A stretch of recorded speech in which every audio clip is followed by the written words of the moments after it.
Good evening everyone.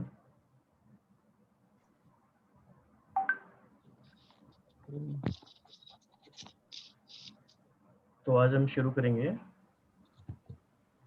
Important chapter mental healing in modern times with Nikhil भाई। निखिल भाई ready? Yes. जी। Okay. Thank you. Good evening and hello to everyone.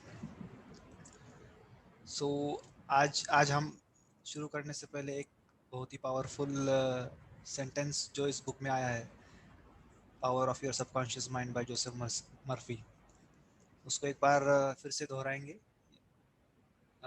So that एक positive note के साथ शुरुआत होगी। Just a moment, I adjust my camera. Believe you have received and you shall receive. तो ये बहुत ही एक बड़ा पॉजिटिव अफर्मेशन है खुद के लिए।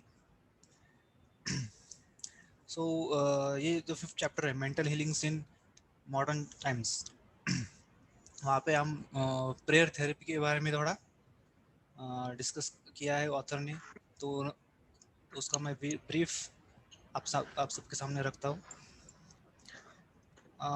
इंग्लिश डेफिनेशन दिया है यहाँ पे ऑथर ने। Prayer therapy is harmonious, synchronised and intelligent function of the conscious and subconscious levels of mind, specifically directed for a definite purpose।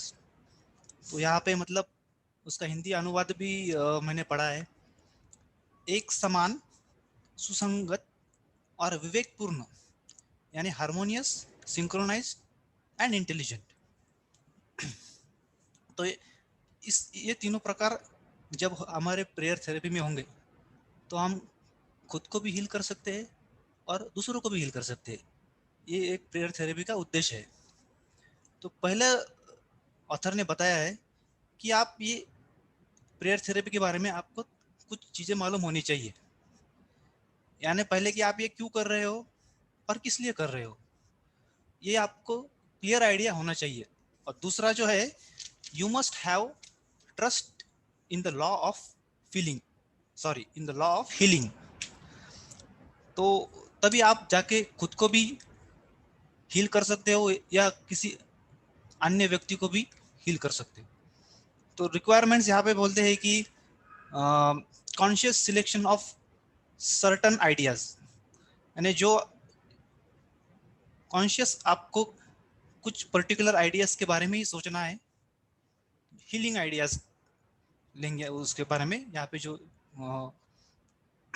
Plot है ऑथर का कि वो दूसरों को हील करना चाहते हैं, और ऐसा एक दो एग्जांपल भी दिए हैं उन्होंने, दूसरों को भी हील किया है उन्होंने और खुद को भी हील किया है। तो और मेंटल पिक्चर होना चाहिए फॉर डिजायर्ड एक्सपीरियंस और डिजायर्ड रिजल्ट, वो क्लियर होना चाहिए अपने माइंड में। और कैपेसिटी भी अपनी कैपेसिटी के हिसाब से, मतलब ऐसा नहीं कि आप मरे हुए व्यक्ति को जगा दोगे, ऐसा नहीं। तो capacity to convey an idea और mental image to your subconscious mind, ठीक है। And we should remain faithful in our mental attitude, मतलब ऐसा नहीं कि 10 ख्याल मैंने अपने परफेक्ट हेल्थ के बारे में सोच दिए और एक साधारण सोच लिया, एक मिक्स कर दिया। तो ये मिक्सचरिटी वाला नहीं चाहिए, ऐसा ऑथर बोलते यहाँ पे। फेथफुल होना चाहिए और डेफिनेट एक्शन होना चाहिए। तो how to release this kinetic action of the subconscious mind, यहाँ पे ऑथर ने उसके लिए एक टूल दिया है, या एक कहो कि एक, या टूल ही कहेंगे, इसके टूल दिया है। तो क्या करते हैं, वो बोलते हैं कि you have to project picture of your perfect health और desired experience you want onto your subconscious mind without thinking of illness or describing your problem you have। मतलब आपको जब सबकॉन्शियस माइंड के अंदर वो जो हीलिंग चाहिए या आपको डिजायर्ड रिजल्ट चाहिए किसी प्रॉब्लम का, तो आप उस बीमारी के बारे में नहीं सोचोगे और ना ही उस प्रॉब्लम को डिस्क्राइब करोगे, तो ही आप उसको डिजायर्ड रिजल्ट आप अटेन कर सकते हो। नहीं तो फिर वो मिक्सचर वाला हो जाएगा। तो ऐसे ही उन्होंने 2 एग्जांपल दिए हैं वहाँ पे इस चैप्टर में। एक लेडी ने अपने मदर को, मदर तो लॉस एंजलिस में थी और वो न्यूयॉर्क में थे, तो वो न्यूयॉर्क में बैठे उन्होंने अपनी मदर को हील कर दिया। मतलब ये एक एग्जांपल उन्होंने यहाँ पे बड़े मतलब एक रमणीकता से उन्होंने यहाँ पे पेश किया है वहाँ पे। तो मैं उसको ब्रीफ करूंगा कि उन्होंने अपने मदर का जो परफेक्ट हेल्थ का पिक्चर था वो अपने माइंड में एक सेट कर लिया और रोज उनको वो पॉजिटिव वाइब्रेशंस देते थे, तो उनका मदर का भी इलनेस ठीक हो गया। और ऐसे ही एक खुद जो एक और एक लेडी थे उसमें, उन्होंने भी, उनका भी कैंसर फर्स्ट स्टेज पे था, तो उनको पता चला और उन्होंने भी कैंसर को ऐसे ही ठीक किया कि अपने हेल्थ का एक परफेक्ट इमेज उन्होंने अपने माइंड में बनाया कि this is how I want to live in peace, harmony and I love my body. So उन्होंने ये ऐसा एक परफेक्ट पिक्चर तैयार किया, अपने बॉडी को भी हील कर दिया। तो ये है ऐसा ये सब बोलते हैं कि ये एक एक्चुअली साइंटिफिक है, अपने सबकॉन्शियस माइंड की जो पावर है उससे हील कर सकते हैं हम अपने आप को। इसमें कोई ब्लाइंड फेथ नहीं है, ऐसा उन्होंने बताया फिर ऑथर ने। तो ये सब मतलब हम ऐसे कर सकते हैं कि एक परफेक्ट अर्थ का पिक्चर भी हम अपने जहन में रख सकते हैं। तो फिर वो एक प्रकार के हम पॉजिटिव वाइब्स हम पूरे मतलब क्या पूरे वर्ल्ड को भी दे सकते हैं और वो कई गुना होकर रिटर्न हमारे पास आएंगे, तो हमारी भी परफेक्ट हेल्थ बन जाएगी। तो this is the law of action and reaction भी कह सकेंगे इसको। Action is in our conscious mind and the reaction is the automatic response we get from our subconscious mind. तो ये बस इतना ही, थैंक यू। वंडरफुल निखिल भाई, बहुत ही अच्छा। और खास तौर से आपने लास्ट में जो इसको कनेक्ट किया कि what action actually we can take right now, yes तो बहुत ही प्रैक्टिकल है सारा सब कुछ ये। और हर बार ऐसा भी कर सकते हैं कि सेशन के बाद आप एक अफर्मेशन भी लोगों को होमवर्क में दे सकते हैं कि अगले सेशन बिल्कुल। तक आप ये अफर्मेशन दिन भर प्रैक्टिस करो कई बार। यस तो वो ऐसी अफर्मेशन आज कौन सी हो सकती है वन लाइन में? आप जिस भी मतलब जो भी गोल अटेंड करना चाहते हो आप, मतलब आप, अब मैं देख रहा हूँ यहाँ पे सब स्टूडेंट्स है सब, मतलब सब बैचलर्स दिखते हैं। केवल मैं ही हूँ यहाँ पे जरा मैरिड हूँ मैं। तो मतलब आप अगर लाइफ में गोल अटेंड करना चाहते हो तो believe you have received and you shall receive, है ना। आप मतलब ये सोने से पहले अफर्मेशन ले सकते हो, या फिर यही अफर्मेशन को बार बार अगर दोहराओगे आप तो भी मतलब आप काफी कुछ ये कर सकते हो। राइट, थैंक यू निखिल भाई। अभी हम सेकंड स्पीकर आचल बहन को लेते हैं। तो हम पढ़ रहे हैं बुक पावर ऑफ नाउ, जिसके उत्तर हैं इकहार्ट टोले। रिकैप करें तो पिछली बार हमने देखा था कि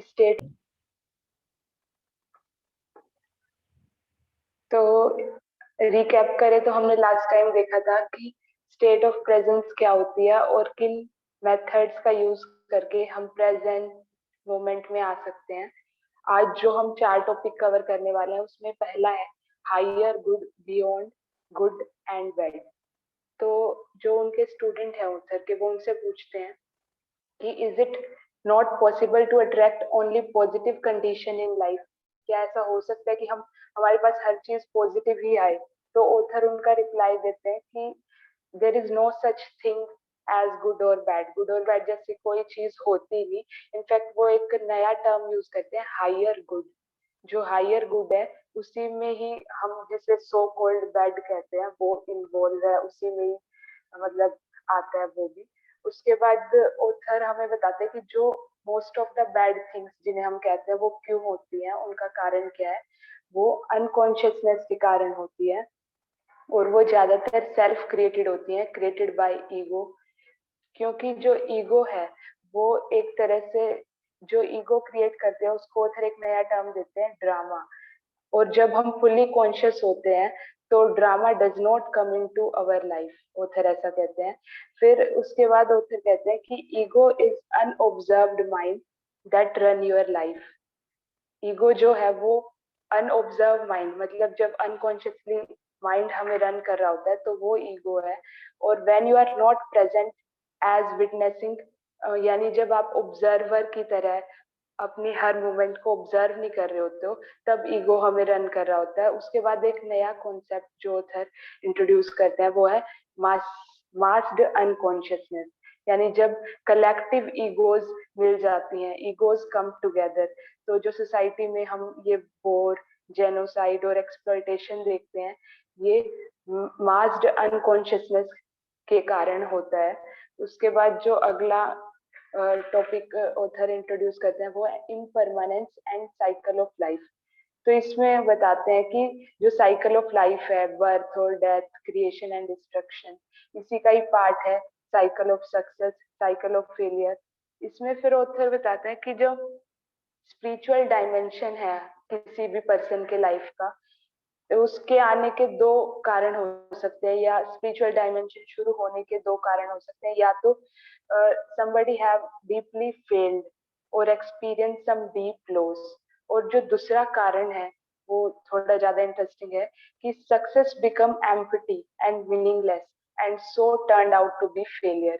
तो इन दो कारणों से ऑथर कहते हैं कि स्पिरिचुअल डायमेंशन किसी के भी लाइफ का शुरू होता है, और साइक्लिकल नेचर है यूनिवर्स का, इसी के कारण जो हर चीज है हमारे आसपास वो इम्परमानेंस है, मतलब परमानेंट कुछ भी नहीं है, जो कि बुद्धा की टीचिंग का भी सेंट्रल आइडिया रहा है।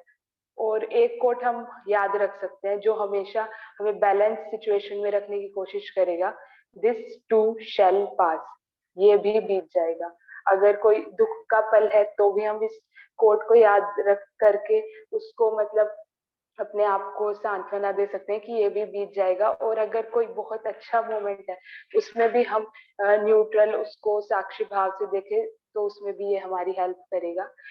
इसके बाद जो थर्ड कॉन्सेप्ट है सरेंडर का, तो उसमें ऑथर हमें कहते हैं कि सरेंडर का मतलब क्या है। Meaning of surrender means acceptance of now, यानी हम रेजिस्टेंस नहीं क्रिएट कर रहे हैं जब हम लाइफ के फ्लो को एक्सपीरियंस कर रहे हैं रादर देन अपोजिंग इट।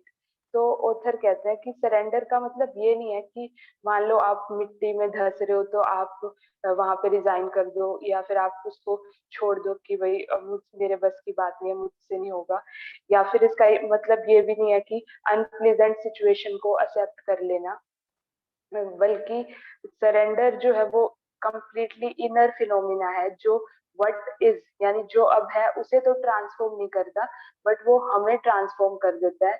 और जब हम ट्रांसफॉर्म हो जाते हैं तो वर्ल्ड खुद ट्रांसफॉर्म हो जाता है।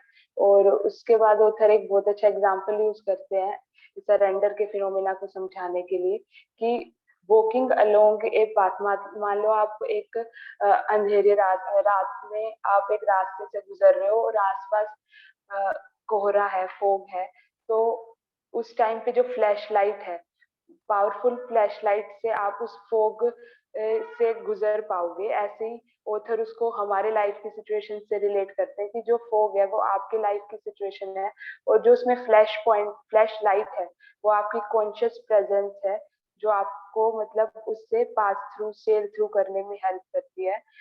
फिर ऑथर कहते हैं कि जो अगर आप सरेंडर नहीं करते हो या रेजिस्टेंस क्रिएट करते हो, तो जो आपकी साइकोलॉजिकल फॉर्म है और जो शेल है ईगो का वो और हार्ड हो जाता है।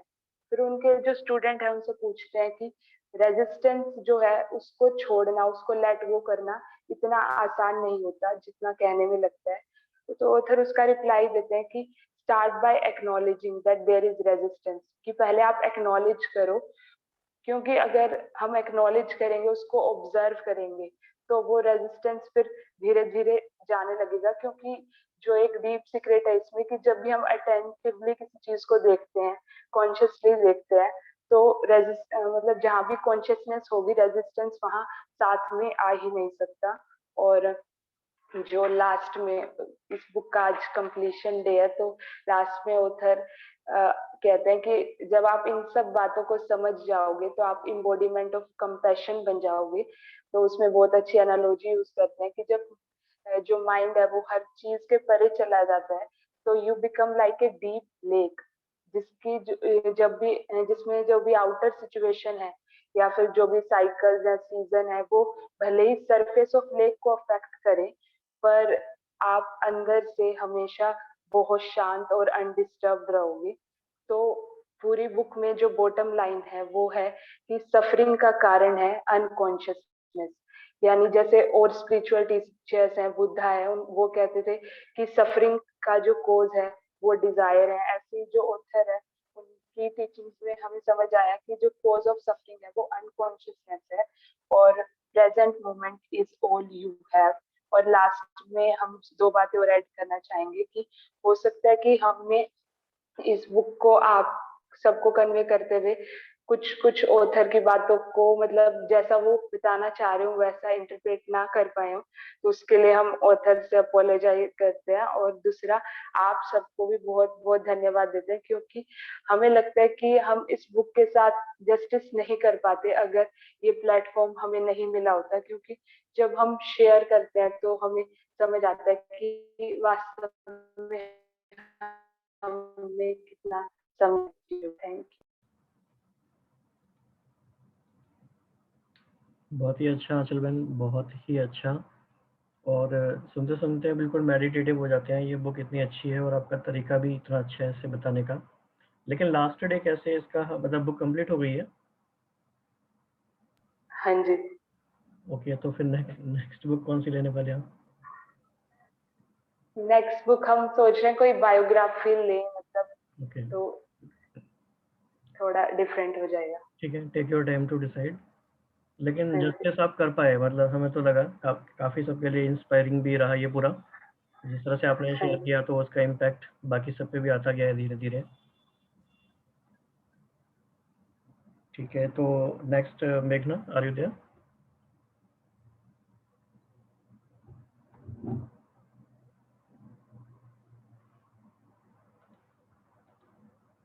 Hello.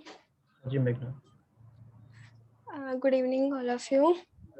Am I audible? Yes yes yes.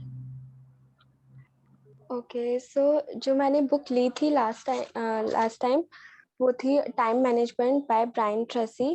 तो ये बेसिकली ये बुक है कि आप कैसे टाइम मैनेज कर सकते हो अपनी लाइफ में। लाइक हम फेल होते हैं, सक्सीड होते हैं, इसका यही होता है। इस पे पूरी बात बेस होती है कि हम अपने टाइम को कैसे मैनेज कर सकते हैं। तो ऑनेस्टली इस बुक के आज स्टार्ट करने से पहले मैं खुद को कुछ बताना चाहूँगी कि मुझे लगता है कि मैं अच्छी टाइम मैनेजर नहीं हूँ। तो मैंने ये बुक स्टार्ट की थी और काफ़ी बहुत अच्छी टेक्निक्स है इसमें। तो लास्ट टाइम हमने जो चैप्टर 2 पढ़ा था उसमें थोड़ा सा रिवीजन ले लेते हैं उसका। उसमें ये था कि डिटरमाइन योर वैल्यूज, मतलब कि हमें टाइम मैनेजमेंट से पहले, हमें अपनी प्रोडक्टिविटी को बढ़ाने से पहले हमें ये वैल्यू को डिटरमाइन करना होगा कि हम एक्चुअली चाहते क्या हैं और कर क्या रहे हैं। इन चीज़ों में डिफरेंशिएट करना होगा कि हम क्या है और किस चीज़ में ज़्यादा इन्वेस्ट करना चाहते हैं। कहीं ऐसा तो नहीं है कि हम पूरा फोकस और हार्डवर्क एक चीज़ में कर रहे हैं और वो चीज़ वो है जिसका कोई आउटकम नहीं निकल रहा। तो आज का थर्ड चैप्टर था, ये है think about your mission. Like इसमें ये था कि अब पहले टाइम मैनेजमेंट से पहले हमें अपने मिशन के बारे में सोचना है कि हमें करना कैसे है। तो इसमें ऑथर ने 2 तरीके बताए हैं, फास्ट और स्लो थिंकिंग, जो कि अभी हम सबकॉन्शियस माइंड बहुत सारी बुक्स पढ़ रहे हैं, इनमें ये टर्म जरूर कहीं ना कहीं आता है, फास्ट एंड स्लो थिंकिंग। इसके ऊपर एक पूरी बुक भी है।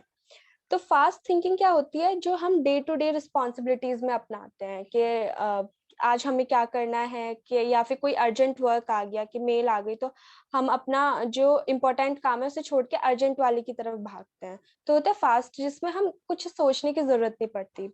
स्लो थिंकिंग वो होती है जिसमें हम पूरी सिचुएशन को ना डिटेल में एनालाइज कर सकते हैं कि अच्छा, कि अब मुझे यहाँ पे मेल चेक करना है, लेकिन मुझे क्यों करना है और क्या ये जरूरी है। तो ये होता है स्लो और डिटेल स्लो थिंकिंग, यानी हमें डिटेल में सिचुएशन को एनालाइज करना। तो ऑथर इसमें जो बोलते हैं वो ये बोलते हैं कि हमें कहीं ना कहीं अपने डे टू डे कामों में भी ना स्लो थिंकिंग का ही इस्तेमाल करना चाहिए, क्योंकि वो एक तरह से हमें पूरा का पूरा एनालाइज करवा रहा है, पूरा का पूरा सिचुएशन को डिटेल दे रहा है कि कितना जरूरी है, क्या जरूरी है और क्या हमें करना चाहिए और कैसे करना चाहिए। तो ये कहीं ना कहीं हमारा टाइम बचाता है। सेकेंड है थिंक बिफोर एक्टिंग। मतलब लाइक इसमें भी ऑथर ने कहा है कि स्लो थिंकिंग का ही इस्तेमाल करो, कि हमें कुछ भी एक्ट करने से पहले, किसी भी चीज में एक्ट करने से पहले सोचना चाहिए। फर्स्ट इसमें एक क्वेश्चन दिया था ऑथर ने कि is your goal to create a great life. First खुद से ये पूछो जब आप गोल बनाते हो तो क्या आपका गोल आपकी ग्रेट लाइफ को क्रिएट कर रहा है। इसको हम ऐसे रिलेट कर सकते हैं क्योंकि कभी कभी हम अपना गोल चूज कर लेते हैं, लेकिन हम उस पे इस बात पे चूज नहीं करते कि हम चाहते हैं, हम चूज करते हैं कि हमारे पेरेंट्स की ये खामियां है या हमें सेफ खेलना है, तो हम ऐसे गोल को चूज करते हैं। तो हमें उससे ये पूछना पड़ेगा अपने खुद को प्रोडक्टिव बनाने के लिए कि क्या जो हमारा गोल है वो एक ग्रेट लाइफ हमारे लिए क्रिएट कर रहा है। सेकंड क्वेश्चन है are you trying to build a great career, कि जो गोल आपने चूज किया है क्या वो एक बहुत अच्छे करियर के रूप में निखर के आएगा। तो ये दो क्वेश्चन है, ये हमें हर गोल से बनाने से पहले ये सोचना चाहिए कि 2 ही मिनट का टाइम लो और सोचो। इससे क्या होगा कि चीजें ना क्लियर आएंगी आपके माइंड में कि क्या करना है, कैसे करना है, क्यों करना है। थर्ड है keep an end in mind. ये इस चैप्टर का मेन पॉइंट है कि कैसे इसका मतलब है कि हम कभी भी कुछ भी चीजें जैसे लिखने बैठते हैं या कुछ भी चीजें सोचते हैं, जैसे कि हमने कभी गोल के बारे में सोचा, किसी ने सोचा कि उसे एक बहुत अच्छा बिजनेसमैन बनना है, तो उसको पूरी प्लानिंग के साथ एक एंड अपने माइंड में लेना चाहिए कि अच्छा कि मैं एक बहुत बड़ा बिजनेसमैन बनूंगा, कि अपने आप को ना 5 साल आगे का सोच के करे कि अच्छा 5 साल बाद मैं अपने आप को यहाँ पे देखना चाहता हूँ, इस जगह से देखना चाहता हूँ। अब उसे 5 साल आगे जिस जगह पे वो देख रहा है उससे पीछे देखना है कि उसकी क्या क्या स्ट्रेटेजीज होनी चाहिए। तो ये बहुत अच्छा पॉइंट मुझे लगा। थर्ड है एग्जामिन योर मेथोडोलॉजी। लाइक इसमें आपको ना कि आप जो भी आप काम कर रहे हैं, लाइक हम लोगों का क्या होता है, हम कुछ भी अपनी लाइफ में कोई भी काम करते हैं, कोई एग्जाम देते हैं या कुछ भी करते हैं, तो उसमें ना एक हम अपने आप से एक पूरा मैप बना लेते हैं। ठीक है, हमें कोई भी काम कैसे करना है, कैसे करना है। तो फर्स्ट इसमें पहला ही रीजन ये दिया है, पहला क्वेश्चन ये दिया है कि इसमें खुद से ये पूछना है कि how am I trying to do, कि पहली बात तो कि आप कैसे उस काम को करने वाले हैं, और दूसरा कि आपके जो जिस काम को आपने चूज किया है क्या उसमें उसमें प्रोग्रेस हो रही है। तो ये कुछ क्वेश्चंस हैं जो आपको रिपीटेडली अपने आप से पूछने हैं, अपने आप को प्रोडक्टिव अपने काम को में प्रोडक्टिविटी लाने के लिए। लास्ट पॉइंट इसका इस चैप्टर का है सीक अ बेटर वे। मतलब हमेशा ना कोई भी चीज आपने अपने लिए बेस्ट चुनो और उसके ऊपर ना सिर्फ ये सोचो कि इसका और अच्छा तरीका क्या है। आप कोई भी काम कर रहे हो उसका और अच्छा क्या तरीका क्या है करने का। लाइक बहुत सारे सक्सेसफुल पीपल हुए हैं कि हम हिस्ट्री खोल के देख लें और अभी भी बहुत से लोग हैं, जैसे कि अभी एलन मस्क को ले लो, और अभी तो मेरे दिमाग में ज्यादा नाम नहीं आ रहे, लेकिन फर्स्ट इन्हीं का एग्जांपल ले लेते हैं। तो ये कुछ लोग ऐसे हैं कि मतलब हर्डल सबकी लाइफ में है, लेकिन इनको ऑथर बोलता है कि सक्सेसफुल इस वजह से सक्सेस हो जाता है क्योंकि वो ना अपने फेलियर्स को, अपने टाइम मैनेजमेंट को एक बहुत अच्छी तरीके से मैनेज करके चलता है। वो उनको ना एक एज अ सीढ़ियां बनाने लगता है। कुछ लोग होते हैं जो उनको हर्डल समझने लगता है कि अरे ये प्रॉब्लम आ गई, चलो छोड़ो ये तो होता ही नहीं, तो हम बैठ जाते हैं। वो लोग क्या करेंगे, वो अपने आप से हमेशा 5 साल 6 साल आगे जाकर सोचेंगे कि भाई अगर मैं यहाँ पे हूँ तो मुझे क्या क्या स्ट्रेटेजीज, पीछे मुड़ के देखेंगे क्या क्या स्ट्रेटेजीज चाहिए, फिर उनको लिखते हैं और फिर उनपे वर्क करते हैं। सो बेस्ट तरीका यही है किसी भी गोल को पाने का कि आप कुछ भी चीज हो उस चीज को लिखना शुरू करो और हमेशा एक एंड ना अपने माइंड में लेकर चलो, और ये ही एक सक्सेसफुल इंसान की पहचान होती है। So thank you very much. बहुत ही अच्छा मेघना, बहुत ही बढ़िया, काफ़ी फ्लो में और बहुत ही इम्पोर्टेंट पॉइंट्स, एक्शनेबल पॉइंट्स। मेघना, अगर आप सभी को कोई होम असाइनमेंट देना चाहो आपकी डिस्कशन के बेसिस पे, तो आप क्या देना चाहोगे कि क्या करें लोग घर जाके? लाइक घर जाके आपने जो भी मेरा यही है कि मतलब मैं भी करूंगी इस चीज को, ऑल्दो मैं कभी कभी बहुत कंसिस्टेंट नहीं होती चीजों को लेके, लेकिन हाँ, सभी लोग अगर ये करें कि कोई भी गोल उन्होंने कुछ भी चुना है, तो उसमें एक पेपर लें, एक पेंसिल लें, उस चीज को ना एक बार पूरा का पूरा रिव्यू लें कि आप फर्स्ट वो गोल सचमुच में आपका है, पहले खुद से क्वेश्चन करें। दूसरा, उसमें एक एंड बना के चले कि अगर आप ये सोचो खुद को कि हमने ना जो गोल हम अभी तुमने चुना है वो आपने कंप्लीट कर लिया है, फिर वहां से जाके सोचो कि क्या क्या स्ट्रेटेजीज हैं जो आपने अपनाई हैं, तो वो बेस्ट चीज रहेगी। और आई थिंक ये सबको करना चाहिए, मतलब मुझे भी करना चाहिए और राहुल सर को भी करना चाहिए। Okay thank you so much. ठीक है, अभी अरुण दास जी एक इंटरेस्टिंग कॉन्सेप्ट शेयर करने वाले हैं। उन्होंने हम सबको एनालाइज करके कुछ सोचा है और कुछ वो हमें बताएंगे, ताकि आगे हम अपनी स्ट्रेटजी को और अच्छे से सोच पाए। अरुण दास जी। जी, हेलो एवरीवन। एक्चुअली कुछ दिनों से मैं ये सेशन जब से स्टार्ट हुआ है मैं ऑब्जर्व कर रहा हूँ और सारे मतलब बहुत अच्छे अच्छे स्पीकर और रीडर को मैं देख रहा हूँ। ऐसे बहुत बार मुझे भी पढ़ने का मन नहीं करता है, बट जब आप सबको मैं देखता हूँ और सारे आप जब नॉलेज शेयर करते हैं तो मुझे भी वो चीज़ फिर से ये जग जाता है कि मुझे भी पढ़ना है। तो एक चीज़ मैं ऑब्जर्व किया एक्चुअली कि हमारे माइंड पे मतलब हमारा माइंडसेट क्या होता है कोई भी बुक रीड करने से पहले। अगर हम कोई बुक सोचते हैं कि बुक हमें रीड करना है, तो उसके बाद हमारे पास दो माइंडसेट आता है एक्चुअली। पहला माइंडसेट तो ये आता है कि नहीं, मैं नहीं पढ़ सकता, मैं बुक को पढ़ ही नहीं सकता, मैं एक पेज भी नहीं पढ़ सकता, और मैं पढ़ूंगा तो कुछ भी मुझे समझ नहीं आएगा, या मुझे मन ही नहीं कर रहा, या बहुत बहुत अलग अलग तरीके के हमारे माइंड हमें बात बताने लग जाता है और हम गिव अप कर देते हैं, नहीं पढ़ते हैं। और एक्चुअली इसको बोला जाता है एक माइंडसेट बोला जाता है, जो कि हम इसको इंफीरियरिटी इफेक्ट बोलते हैं, जो कि हमें बार बार रोकता है कोई भी काम करने से पहले। और एक दूसरा माइंडसेट होता है, कोई भी बुक पढ़ने से पहले हम ये सोचते हैं ये बुक मुझे पढ़ना है, बस एक दिन में ही मैं इसको कंप्लीट कर दूंगा, या मैं बस एक दिन में 4 चैप्टर में कंप्लीट कर दूंगा, और बस एक दिन में मैं इसका पूरा बुक कंप्लीट करके सारे सारे चीजें मेरा हो जाएगा।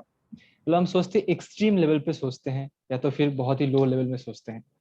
अब इसमें क्या होता है, जब हम बहुत एक्सट्रीम लेवल पे सोचते हैं कि पहली बार अगर बुक हम नहीं पढ़े, हमारा अगर हैबिट नहीं है, और अगर हम पहले दिन ही बहुत बड़े टास्क ले लिए हैं उसको करने का, या फिर ऐसे सोच लेंगे पहले दिन ही हमें 2 चैप्टर खत्म करना है या 4 चैप्टर खत्म करना है, तो या तो फिर वो नहीं होगा, या कर भी लेंगे तो फिर वो कंसिस्टेंटली नहीं होगा। और अगर नहीं करेंगे तो फिर एंग्जाइटी क्रिएट होगा मन में कि यार मैं टारगेट लिया था वो कंप्लीट नहीं हुआ, और फिर वो शायद छोड़ भी देंगे। तो ये दो तरीके का माइंडसेट होता है एक्चुअली, मतलब जो बुक नहीं पढ़ पाते उसके पीछे यही रीजन होता है। बट इन दोनों के, और ये जो माइंडसेट है एक्सट्रीम लेवल पे सोचना, इसको सुपरमैन कॉम्प्लेक्स बोलते हैं। मतलब हर टाइम में सोचते हैं कि नहीं चलो मोटिवेट होकर आज तो पढ़ ही लेंगे, या तो फिर कोई मोटिवेशन वीडियो देख के या कुछ भी देख के सोचते हैं कि नहीं आज पूरा बुक ही खत्म कर देंगे। बट एक्चुअली ऐसा नहीं होता है। बट ये दोनों माइंडसेट के बीच में एक बहुत ही स्वीट सा स्पॉट होता है, जिसको बोल सकते हैं इन दोनों के बीच में। वो है अगर हम छोटे छोटे पार्ट में हमारे रीडिंग जो भी हमारी टारगेट है उसको अगर डिवाइड करें कि पर डे बस 1 पेज हमें पढ़ना है, ज्यादा नहीं पढ़ना, बस 1 पेज पढ़ना है। ऐसे अगर सेट करेंगे तो माइंड पहले बहुत ही कुछ बोलना स्टार्ट करेगा, नहीं 1 पेज से क्या होता है, कुछ भी नहीं होता है, 1 पेज पढ़ के कौन क्या बन चुका है, कुछ भी पॉसिबल ही नहीं है। बट अगर हम 1 पेज करके पर डे पढ़ेंगे और इसको कंटिन्यूअसली करेंगे, तो शायद हम उसके बाद दिन 2 पेज भी पढ़ना स्टार्ट कर दें, उसके बाद शायद 5 पेज भी पढ़ना स्टार्ट कर दें, उसके बाद शायद पूरा चैप्टर ही खत्म कर दें। तो हमें ये ध्यान में रखना है कि ये हमारे एक्चुअली बिलीव्स हैं और कुछ भी नहीं है। कहीं पे हम एक्चुअली सीखे हुए हैं कि हमें या तो फिर एक दिन में सारी चीज को कंप्लीट करना है, या तो हम नहीं कर सकते।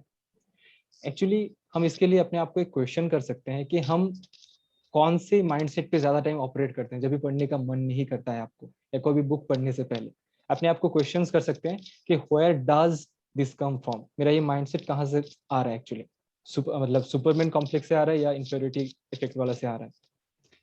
और हमें ये भी ध्यान रखना है कि हम जो भी किताब पढ़ रहे हैं या जो भी चीज कर रहे हैं वो हमारे विकास के लिए कर रहे हैं। अगर ये हमारे पास क्लियर होगा कि हम इसको क्यों कर रहे हैं, ताकि हमारी थिंकिंग और ज्यादा आगे बढ़े, हमारी विकास हो, तो हम बहुत ही इजीली चीज को मतलब रीडिंग को कर पाएंगे। सो यही मुझे शेयर करना था। Thank you so much everyone. और थैंक यू।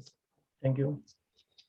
ओके, लास्ट में 2 मिनट्स रह गए हमारे पास। ऋतिक से फीडबैक लेते हैं सभी का, क्योंकि ऋतिक को समझ में आ गया तो वो अच्छे से इसको फीडबैक दे पाएंगे, क्योंकि he is new to this group. तो हम सबकी कसौटी यही है कि हम उनको समझा दें। तो Hrithik, what is your feedback, what do you से? तो सर यहाँ पर जो मेघना दी ने जो बात शेयर की वो काफ़ी अच्छी थी। वो जैसे कि मैंने भी एक वॉरेन बफर की बायोग्राफी पढ़ी थी। उसमें भी सर ऐसा लिखा था कि जो मतलब सपने होते हैं उसको सपने के स्तर से ना देखें, क्योंकि सपनों को हम छू नहीं सकते। क्यों ना ऐसा हो कि सपनों को हम प्लान बना दें। अगर वो प्लान हो सकता है उसके लिए कुछ कारण हो सकते हैं, हम उसको साकार करने के लिए कुछ भी कर लेंगे। तो अगर अपने सपनों को प्लान में तब्दील कर दें हम, तो उसके लिए कुछ भी कर सकते हैं। ये सर कॉन्सेप्ट मुझे काफ़ी अच्छा लगा जो उन्होंने शेयर किया। और ओवरऑल और कुछ और? इसी के साथ जो अरुण दास जी ने जो शेयर किया वो भी काफ़ी अच्छा लगा कि अपनी जो ना पढ़ने की जो है कोशिश, अगर उसको यदि डे बाय डे हम ग्रो करते रहें तो उससे भी काफ़ी कुछ हो सकता है। जैसे ये कहीं ना कहीं मेरे अंदर भी था आज से तकरीबन 2-3 महीने पहले, कि जैसे मैं सिर्फ वीडियोस देख के ही कुछ काम करता था कुछ।